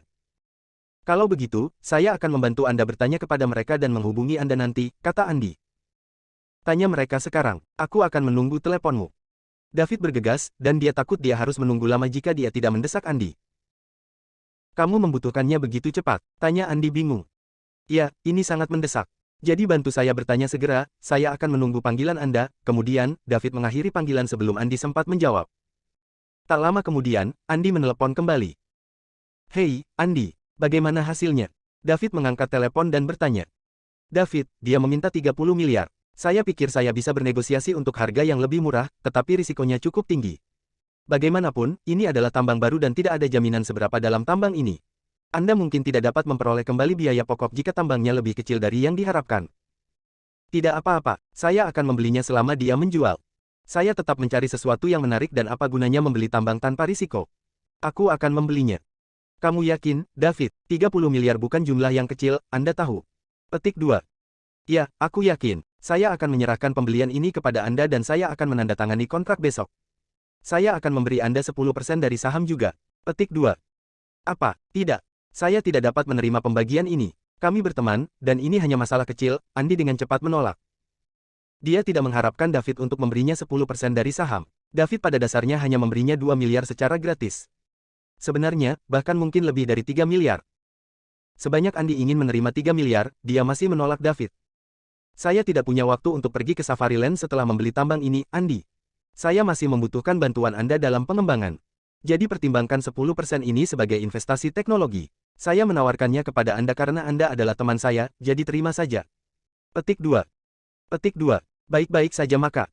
Andy menerimanya setelah beberapa pemikiran. David sudah membujuknya untuk menerima saham itu, jadi dia akan terlihat sombong jika terus menolak. Namun, Andy kemudian berkata, "Beritahu saya jika ada sesuatu yang Anda perlu bantuan saya di masa depan." "Oke, David. Selama saya bisa, saya tidak akan mengatakan tidak." "Baik-baik saja maka, tanda tangani kontraknya besok, saya akan mengirimkan uangnya kepada Anda." David akhirnya menghela nafas lega setelah mengakhiri panggilan. Dia akhirnya bisa mencapai terobosan dalam kekuatan pikiran. Bab 264. Keesokan harinya, Andy memang menangani masalah ini dengan tepat. David segera mentransfer 30 miliar kepadanya. Ditambah dengan beberapa investasi selesai di Springfield dan Capital City, poin mewah David meningkat menjadi 1.215 poin. David duduk di sofa dan menatap antarmuka sistem di depannya, lalu dia mengetuk tombol plus setelah statistik kekuatan pikiran. Sebuah jendela muncul. Kekuatan pikiran tuan rumah David telah mencapai maksimal orang biasa di planet ini. Apakah Anda ingin terus meningkatkan kekuatan pikiran? Kenaikan ini akan menelan biaya 1000 poin mewah. Petik 2. Tanpa ragu-ragu, David memilih ya. Setelah dikurangi 1000 poin mewah, hanya tersisa 215 poin. David merasakan sakit yang tajam di benaknya seolah-olah dia sedang ditusuk dengan jarum. Rasa sakit itu berlangsung cukup lama sebelum perlahan mulai berdenyut. David berbaring di sofa, pikirannya kabur dan kabur. Setelah beberapa waktu, David duduk lagi. Kali ini pikirannya jernih. Momen ini mirip dengan pria mabuk yang tiba-tiba sadar. Tidak hanya pikirannya yang jernih, tetapi indranya juga ditingkatkan. Dia bahkan bisa mendengar nyamuk terbang di sudut ruangan. David sangat gembira. Kekuatan pikirannya akhirnya menembus batasnya. Dia dengan cepat memeriksa antarmuka sistem. Seperti statistik tubuhnya, kekuatan mentalnya juga telah berubah dari batas biasa ke tingkat luar biasa. Dengan sisa 215 poin mewah, David menekan tombol plus di sebelah statistik tubuhnya. Setelah menghabiskan 100 poin mewah, statistik tubuhnya telah mencapai level 2 yang luar biasa.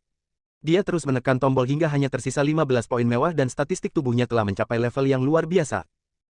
Ini berarti bahwa menaikkan kekuatan tubuh dan pikirannya hanya akan menghabiskan 100 poin mewah.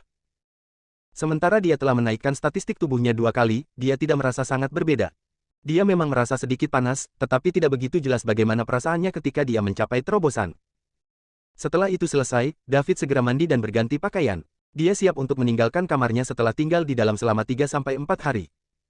Dia segera tiba di lobi Starry Night Hotel. Halo, Tuan Liddell. Halo, Tuan Liddell. Manajer lobi, Lucille, dan beberapa resepsionis lainnya menyambut David secara bersamaan.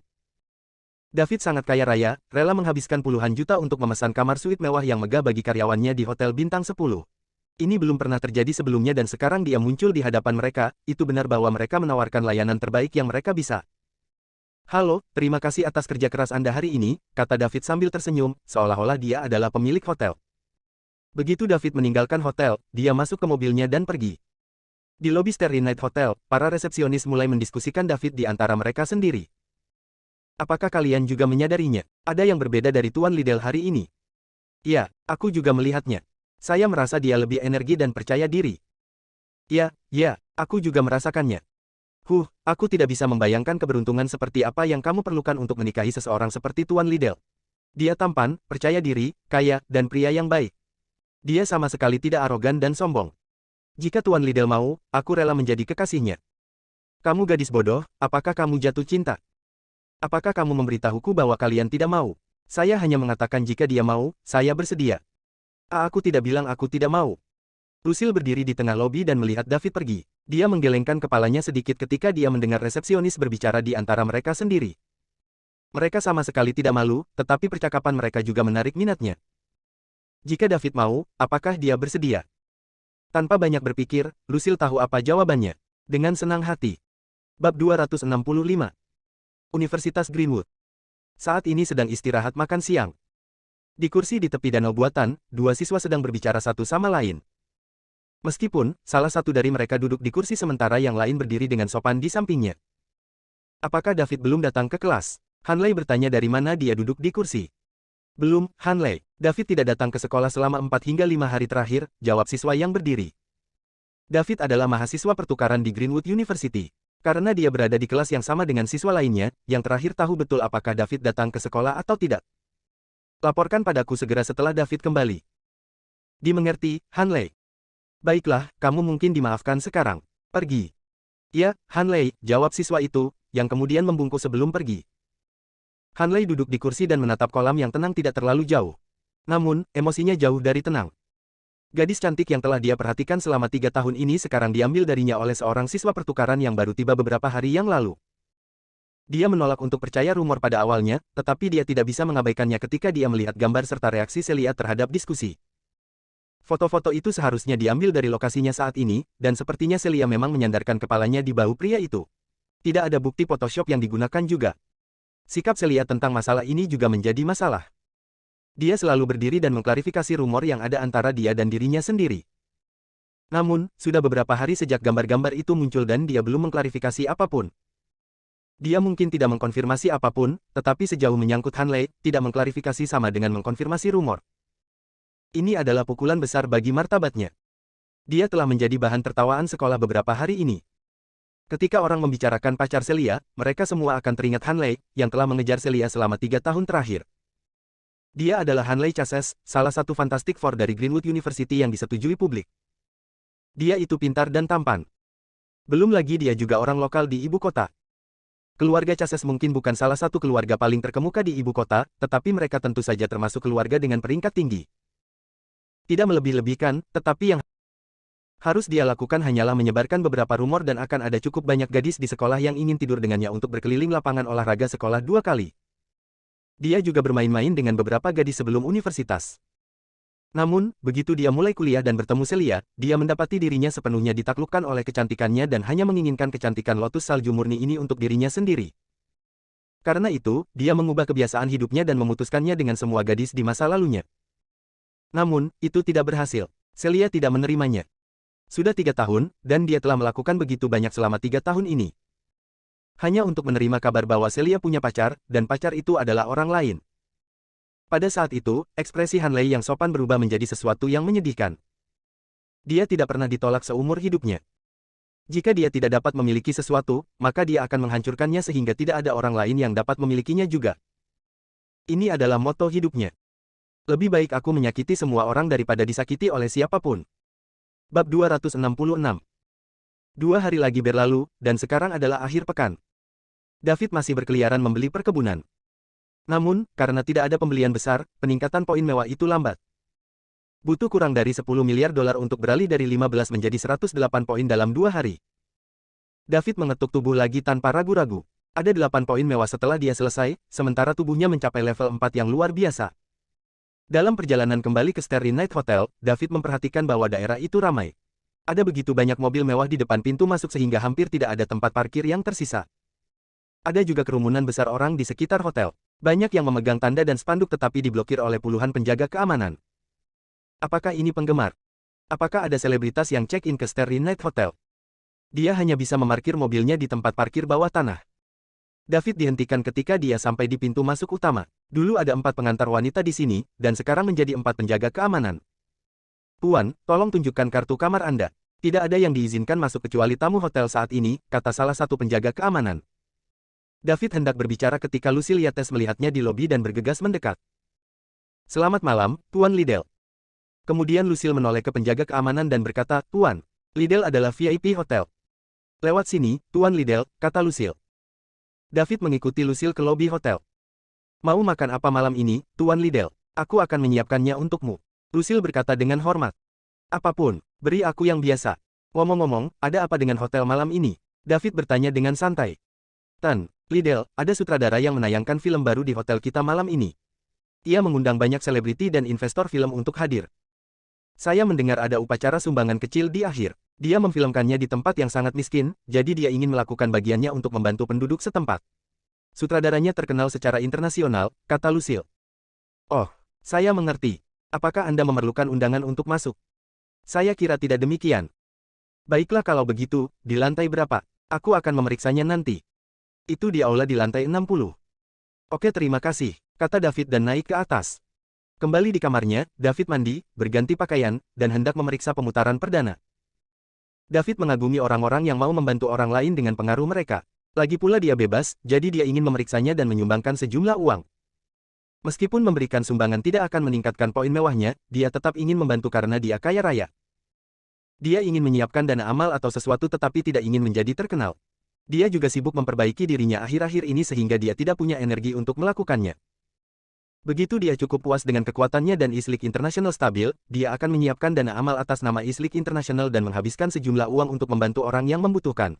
Uang tidak berarti banyak baginya sekarang. Begitu dia mencapai lantai 60 hotel, dia melihat beberapa pelayan wanita cantik berdiri di pintu masuk aula. David masuk. Tidak ada yang meminta undangan, jadi dia langsung masuk ke aula. Aula itu sangat besar, bisa dibilang itu adalah tempat yang sempurna untuk pesta mewah semacam ini. Itu setidaknya 2/3 lebih besar dari pesta yang dia hadiri di Lake City. Aula juga didekorasi dengan indah. Tidak heran itu adalah hotel bintang 10 premium. Ada banyak orang di sekitar, mungkin 200 atau 300 orang, tetapi aula itu masih tampak kosong. Kedatangan David tidak menarik perhatian siapapun karena semua orang sibuk mengobrol di lingkaran mereka sendiri. David pergi ke bagian makanan, mengambil piring, dan mulai mengisinya dengan makanan. Setelah berlarian sepanjang hari, dia kelaparan. Dia menemukan sudut dan menikmati makanannya. Makanan di pesta-pesta mewah cukup enak. Dia melihat sekeliling aula. Ada banyak selebritas yang hanya pernah dilihat David di TV sebelum. Namun, ada dua orang yang dia kenal, Mary Ken, salah satu dari 4 bintang yang sedang naik daun, serta Empress Elsa Winters. Mereka bertemu di Lake City. Namun, David tidak punya niat untuk menyapa mereka. Lagi pula, mereka tidak akrab satu sama lain. Sangat diragukan mereka bahkan mengingatnya. Bab 267. Mary tersenyum dan berbicara dengan seorang investor yang gendut dan botak. Bagi orang luar, dia adalah salah satu dari 4 bintang yang sedang naik daun di negara ini dan memiliki kehidupan yang glamor. Namun, hanya dia yang tahu kebenarannya. Dia tidak lebih dari mainan bagi para kapitalis. Dia akhirnya mengantongi film anggaran besar yang telah dia persiapkan sejak lama, tetapi yang disebut investor itu kesal karena dia tidak mau tidur dengannya. Investor itu menarik diri dari proyek itu secara tiba-tiba, dan sang direktur memenggal kepalanya. Mereka mengatakan kepadanya bahwa investor menarik investasinya dengan acuh tak acuh karena dia. Jika dia tidak bisa mendatangkan investasi baru, dia bisa melupakan karirnya di industri film. Dengan kata lain, jika dia gagal mendapatkan investor baru, dia akan masuk daftar hitam. Dengan status direktur, akan mudah untuk memasukkan pendatang baru seperti dia ke daftar hitam. Oleh karena itu, meskipun dia merasa jijik dengan tatapan predator investor, dia masih tersenyum dan mengobrol dengannya. Untungnya, ada banyak orang di sini, dan mereka semua adalah orang-orang penting. Kalau tidak, dia pasti sudah diraba-raba sekarang. Terkadang dia berpikir untuk meninggalkan industri hiburan dan menjalani hidupnya sendiri tanpa mempertimbangkan perasaan siapapun. Namun, dia harus memenuhi harapan orang tua, mentor, manajer, asisten, dan staf studio. Mereka semua mengandalkannya untuk mencari nafkah. Jika dia tidak bekerja atau masuk daftar hitam, mereka akan kehilangan pekerjaan, dan orang tua serta mentornya akan kecewa. Tan Wilson, film yang akan kita syuting kali ini memiliki plot yang bagus dan pemeran yang kuat. Anda akan menghasilkan banyak uang darinya. Mas Ken, bagaimanapun juga, ini adalah investasi besar. Saya harus kembali dan mendiskusikannya dengan Dewan Direksi. Apapun yang terjadi selanjutnya tergantung pada kinerja Anda. Tidakkah menurutmu begitu? Tan Wilson berkata dalam bahasa Inggris yang patah-patah sambil menatap Mary dengan penuh nafsu. Dia telah lama bernafsu mengejar bintang yang sedang naik daun. Sekarang dia punya kesempatan, dia akan bersenang-senang dengannya. Dia senang memikirkan bahwa dia mungkin bisa menekan dirinya sendiri pada tubuh mungil yang indah di depannya malam ini. Tan Wilson, apakah Anda perlu kembali dan mendiskusikannya? Semua orang tahu Anda yang menentukan di perusahaan. Tidak ada yang berani membantah pendapat Anda. Saya jamin Anda akan menghasilkan banyak uang dengan berinvestasi. Di film ini, kata Mary, masih tersenyum. Mas Ken, itu bukan cara kerjanya. Saya harus bertanggung jawab terhadap pemegang saham saya, bukan? Tidak ada investasi yang dijamin menghasilkan uang akhir-akhir ini. Ada risiko. Maukah Anda datang kepada saya jika itu adalah kemenangan yang pasti? Benar. Aku sangat percaya padamu, tapi aku harus memikirkannya. Oh. Mary menghela nafas pada dirinya sendiri. Semua investor ini sama saja. Selain menghasilkan uang, mereka juga menginginkan keuntungan lain. Tidak mudah bagi seseorang tanpa latar belakang yang tidak ingin menukar tubuhnya dengan sumber daya seperti dirinya untuk mencapai titik ini. Namun, dia kehabisan ide. Entah dia menukar tubuhnya untuk investasi atau menunggu dirinya masuk daftar hitam. Bahkan jika dia akan menukar tubuhnya, dia setidaknya harus menemukan seseorang yang lebih muda dan lebih tampan. Mary Wilson gemuk dengan perut yang menonjol, dan juga botak. Dia cukup tua untuk menjadi ayahnya, dan matanya yang kecil akan berubah menjadi penuh nafsu setiap kali dia melihat seorang gadis cantik. Dia merasa jijik untuk tidur dengan orang seperti dia. Dia lebih suka melompat ke sungai. Kembalilah dan pikirkan tentang itu, Tuan Wilson. Saya akan bertanya kepada yang lain apakah mereka tertarik. Selamat tinggal. Dengan itu, Mary berbalik dan pergi. Dia tidak ingin membuang waktu lagi dengan Tuan Wilson. Karena dia tidak bisa mengubah nasibnya, dia selalu bisa memilih seseorang yang lebih enak dipandang. Siapapun yang bisa memasuki aula ini adalah selebriti atau investor, dan dia selalu bisa menemukan pria yang lebih muda dan lebih tampan. Mas Ken, Nona Ken, saya bisa berinvestasi lebih banyak. Mari kita bicara lebih banyak. Tuan Wilson dengan cepat berseru, tidak menyangka Mary akan segera pergi. Bab 268. Namun, Mary mengabaikannya. Mary berkeliling dan berbicara dengan dua investor yang lebih muda dan lebih tampan, tetapi gagal. Mereka mengatakan perusahaan mereka tidak memiliki rencana untuk berinvestasi dalam film beranggaran besar seperti itu. Lagi pula, investasi yang diusulkan untuk film itu adalah 300 juta hingga 500 juta dolar. Itu adalah uang sungguhan, dan tidak semua orang mampu membelinya.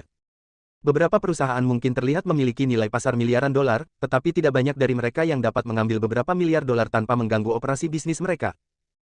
Bagaimana keadaannya, Mary? Seorang wanita parubaya yang cantik berjalan mendekat dan bertanya. Itu adalah manajer Mary Hannah Clement. Dia juga orang yang menyaksikan Mari lulus dari sekolah dan sampai di tempat dia hari ini. Mari menggelengkan kepalanya dan berkata, tidak banyak kemajuan, Hannah. Bagaimana denganmu? Gerakan mengungkap kekerasan seksual demi menghapuskannya. Oh, ada sangat sedikit perusahaan yang mampu membiayai film-film anggaran besar semacam ini, dan kami telah berbicara dengan sebanyak mungkin, kata Hannah sambil menghela nafas. Hannah, apakah Anda pikir saya hanya punya satu pilihan tersisa? Begitulah cara kerja industri saat ini. Mereka tidak peduli dengan upaya dan keterampilan akting Anda. Selama Anda bersedia mengorbankan tubuh Anda, siapapun bisa menjadi pemeran utama wanita. Mari berkata dengan mata merah. Oh, Mari, jangan terlalu memikirkannya. Kita bisa berhenti jika tidak ada cara lain. Dia pikir dia siapa yang akan membuat daftar hitam siapapun yang dia inginkan. Saya akan mengekspos dia jika dia memasukkan Anda ke daftar hitam. Kami hanya akan berusaha sekuat tenaga dan melawannya paling buruk. Kata Hannah sambil menyentuh kepala Mari. Kemudian, sebuah suara mencapai telinga mereka. Mes, Ken, kudengar kau butuh uang untuk filmmu. Mereka mengikuti suara itu dan melihat wajah tampan menatap mereka sambil tersenyum. David ingin pergi setelah mendapatkan sesuatu untuk dimakan dan menyumbangkan sejumlah uang, tetapi sejak kekuatan pikirannya menembus, mata dan telinganya menjadi sangat tajam. Mari dan Hannah tidak jauh darinya ketika mereka berbicara, jadi dia mendengar percakapan mereka. Mereka sepertinya sedang mencari investor. Apakah itu tidak memberikan poin mewah gratis? Mungkin tidak banyak, tetapi semuanya membantu. Investasi dalam film juga merupakan cara baginya untuk bertemu dengan beberapa sutradara dan apa yang tidak. Melalui Mari. Mereka bisa mendekatinya kapanpun mereka membutuhkan investasi, dan dia akan mendapatkan banyak poin mewah. Karena itu, dia datang. Apakah Anda Tuan Liddell? Mari bertanya dengan heran. David terlihat lebih tampan dan berkelas daripada saat terakhir kali mereka bertemu di Lake City, jadi Mari sedikit tidak yakin. Untung Anda tidak melupakan saya, Mes. Ken. David tersenyum dan berkata. Tidak mungkin, Anda adalah penyelamat saya, Tuan Liddell. Bagaimana aku bisa melupakanmu? Kamu semakin tampan, jadi aku tidak yakin, kata Mari sambil tersipu. Hannah juga terkejut melihat David. Sosok, penampilan, dan temperamennya sempurna. Dia memiliki senyum di wajahnya ketika dia berbicara, dan itu membuat orang merasa seperti sedang mandi di angin musim semi. Dia telah berkecimpung di industri hiburan selama bertahun-tahun dan telah bertemu banyak anak muda yang brilian, tetapi tidak satu pun dari mereka yang dapat menandingi David. Jika dia bergabung dengan industri hiburan, dia bisa memikat banyak wanita dari segala usia. Bab 269. Mari, siapa ini? Tanya Hannah. Bagaimana mungkin dia tidak tahu bahwa Mari memiliki teman seperti itu? Bagaimanapun, dia dan Mari tidak dapat dipisahkan. Secara kasar, dia bahkan tahu berapa banyak tahi lalat yang dimiliki Mari. Selain itu, dia mengenal hampir semua teman Mari tetapi belum pernah mendengar tentang David. Jika dia bisa membuat David bergabung dengan studio mereka, dia akan menjadi sapi perah mereka setelah beberapa pengemasan. Itu adalah era pengaruh. Penampilan David sekarang menarik bagi para gadis. Biarkan dia mengemasnya, dan dia bisa menjamin bahwa David akan menjadi idola paling populer di sekitar. Dia akan mendapatkan begitu banyak kesepakatan komersial dan dukungan sehingga mereka akan menghasilkan cukup uang untuk memberi makan diri mereka sendiri selama sisa hidup mereka bahkan jika itu hanya untuk beberapa tahun. Hannah, ini Mer, David Liddell, orang yang menyelamatkan hidupku di Lake City, jawab Mari. Jadi, Anda adalah Tuan Liddell. Halo, saya manajer Mari, namaku Hannah Clement. Kata Hannah sambil mengulurkan tangan kanannya ke David. Dia telah mendengar Mari menyebutkan insiden di Lake City tetapi tidak peduli dengan itu. Sebagai bintang muda pemula, sangat normal untuk dimanfaatkan. Semuanya baik-baik saja selama dia tidak kehilangan kesuciannya. Halo, Hannah. David juga mengulurkan tangan kanannya dan menjabat tangan Hannah. Kemudian dia berkata, bagus sekali Anda tidak melupakan saya, Mes. Ken, penyelamat apa? Saya tidak melakukan apa-apa. Saya baru saja mendengar Anda sedang mencari investor untuk film yang Anda rencanakan untuk difilmkan. Iya, investor lama kami tiba-tiba keluar, jadi kami masih mencari investor baru. Tapi kami belum menemukannya karena besarnya investasi, kata Mari, agak sedih. Saya bisa berinvestasi di dalamnya. Mari membeku sebelum bertanya dengan gembira, apakah Anda berinvestasi dalam film juga, Tuan Liddell? Saya tidak pernah berinvestasi dalam satu, tapi aku ingin mencoba. Mari berpikir sejenak sebelum berkata, Tuan Liddell, saya sarankan Anda mencari film dengan anggaran lebih rendah jika Anda berinvestasi untuk pertama kalinya. Aku bisa mengenalkanmu pada beberapa orang. Tidak bisakah aku berinvestasi dalam film yang kamu rekam? David bertanya, bingung. Anggaran investasi kita cukup besar. Saya dapat berjanji bahwa saya akan melakukan yang terbaik, tetapi bagaimanapun juga itu masih tergantung pada pasar. Ada banyak risiko. Ini pertama kalinya Anda berinvestasi di film, dan kehilangan uang akan merusak kepercayaan diri Anda, jelas Mari. Berapa besar anggaran investasinya? Sekitar 3–500 juta dolar. David merasa itu mahal ketika mereka pertama kali mendiskusikannya dan menjadi sedikit bersemangat. Namun, itu hanya 3 hingga 500 juta dolar. Saya akan berinvestasi dalam film Anda, tetapi 3 hingga 500 juta dolar tidak akan berhasil, kata David. Mari hendak berbicara dengan David lagi, tetapi Hannah memukulnya sebelum dia bisa berbicara. Berapa banyak yang akan Anda investasikan, Tuan Liddell? Mungkin kita bisa menemukan beberapa investor lagi dan berbagi anggaran. Banyak produksi besar melakukan itu saat ini. Film bagus apa yang bisa dibuat dengan 3 atau 500 juta dolar? Saya seorang perfeksionis yang akan melakukan yang terbaik dalam segala hal yang saya lakukan. Karena saya telah memutuskan untuk berinvestasi dalam film, Anda harus memfilmkan bidikan terbaik dengan peralatan terbaik yang ada. Saya akan menginvestasikan 1 miliar dolar terlebih dahulu. Jika itu tidak cukup, saya akan meningkatkannya, kata David tegas. Tan, Liddell, bagaimana? Bagaimana itu pantas? Mari tergagap. Hannah tidak menjawab. Itu karena dia telah memutuskan bahwa David membodohi mereka. Dia pasti menyukai Mari dan ingin membuatnya terkesan. Kemudian dia akan membujuknya untuk tidur dengannya untuk menipu uang dan seks. Dia tidak menyangka David menjadi orang seperti itu ketika dia terlihat begitu sopan. Anda tidak bisa menilai buku dari sampulnya. Selain itu, Mari tampak yakin. Untungnya, dia ada di sini hari ini. Kalau tidak, Mari akan tertipu. Bab 270. Hannah telah berkecimpung di industri hiburan selama bertahun-tahun. Pengalaman seorang pemula di industri hiburan seperti Mari bukanlah tandingannya. Dia belum pernah melihat investor yang menganggap jumlah investasinya terlalu sedikit dan akan melakukan top up tanpa alasan. Selain itu, ia menambah beberapa ratus juta dolar. Menjadi perfeksionis dan melakukan yang terbaik dalam segala hal adalah omong kosong. Siapa yang akan membenci memiliki lebih banyak uang? Itu tidak masuk akal, dan jumlahnya terlalu berlebihan. Dia akan tertipu jika itu masuk akal karena penampilan David sangat menipu. Namun, dia tidak segera mengeksposnya. Dia ingin melihat apa yang akan dilakukan David selanjutnya. Jika Hannah mengikuti Mari ke pesta pribadi di Lake City, dia akan berpikir berbeda. Semua orang di sana adalah orang-orang hebat di Lake City. Mereka bernilai miliaran atau bahkan puluhan miliar dolar. Mengapa David, yang bisa berkembang pesat di tempat seperti itu, menipu seorang bintang muda di tahap awal ketenaran? Kenapa tidak? Itu kesepakatan. Saya akan berinvestasi, dan Anda hanya perlu bekerja dengan baik. Saya akan top up jika anggarannya tidak cukup, kata David dengan ramah. Terima kasih, Tuan Liddell. Betulkah? Anda menyelamatkan saya sekali, dan kali ini Anda menyelamatkan saya lagi. Aku tidak tahu bagaimana harus berterima kasih, kata Mari dan memeluk David. Dia percaya pada David. Itu karena dia telah melihat betapa cakapnya David dan bagaimana dia mengendarai mobil sportnya yang hampir 100 juta dolar. David dengan cepat meraih Mari. Apa yang dia lakukan? Ini akan menjadi berita besar jika seseorang melihat mereka. Mari Ken dari 4 bintang yang sedang naik daun memeluk orang asing. Itu akan menjadi berita utama. Dia tidak ingin menjadi terkenal. Hannah dengan cepat meraih Mari dan memeluknya. Dia tidak berharap Mari melakukan itu. Mereka akan kesulitan menjelaskan diri mereka sendiri jika ada yang merekam ini. Hannah melihat sekeliling. Untungnya, mereka berada di sudut ruangan, jadi seharusnya tidak ada yang memperhatikan. Mes, Ken, aku tidak mampu membelinya, kata David. Mari, apa sih yang kamu lakukan? Bagaimana jika seseorang melihatmu? Hannah juga berkata. Mari juga menyadari bahwa tindakannya tidak pantas. Dia sekarang menjadi figur publik, dan setiap gerakannya diperbesar. Tan, Liddell, dan Hannah, maafkan aku. Saya ingin mengucapkan terima kasih kepada Tuan Liddell dan melakukannya secara mendadak, kata Mari meminta maaf. David telah membuat Hannah terkesan pada awalnya. Namun, dia sekarang semakin yakin bahwa David adalah seorang brengsek yang ditipu demi uang dan seks dengan penampilannya.